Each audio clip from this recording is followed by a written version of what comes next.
Welcome to Jane Agency PH. Ang topic natin for today's video ay how to join sa Awaz app. Meron na naman po tayong bagong app na pagkakakitaan ngayon. Pwede po ito sa mga mommies or sa mga estudyante na naghahanap po ng part-time job or pwede rin itong full-time job.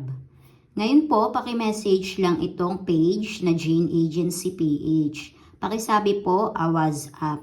Paki-mention lang po lagi yung apps na ina-applyan nyo kasi marami po tayong apps.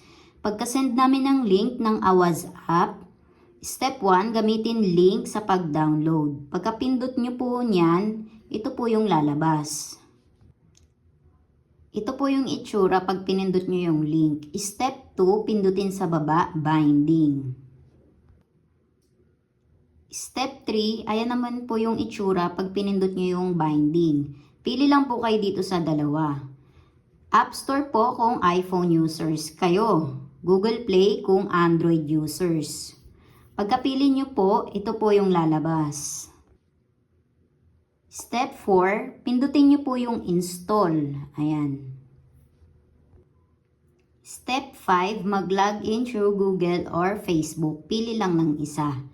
Tandaan nyo po lagi kung saan nyo nire-register yung mga account nyo sa mga sinasalihan yung apps para po pag na-uninstall nyo at gusto nyong i-install ulit, mare-recover nyo po yung first account na ginawa nyo. Step 6, pindutin Host Center. Ito na po yung itsura pagkapasok natin sa app. May fill upan lang po dyan na name, na picture, birthday, ganon. I-fill up nyo lang po yon. Tapos punta na kayo dito sa Host Center. Step 7 po, pasend sa akin screenshot.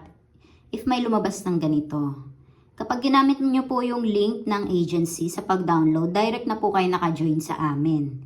Ayan po yung itsura niya sa Host Center. Ngayon po, ayan po yung step sa pag-register sa Awaz app. Gagawa rin po tayo ng vlog kung paano kumita dito.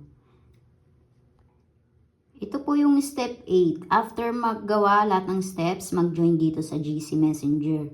Basahin niyo po yung details na sinesend namin sa inyo para po alam niyo yung mga gagawin.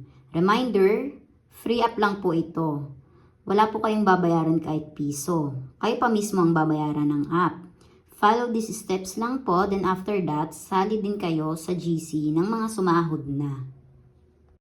Paki-like na rin ng ating Facebook page at paki-subscribe na rin ng ating YouTube channel para updated kayo sa mga video tutorials. Maraming salamat!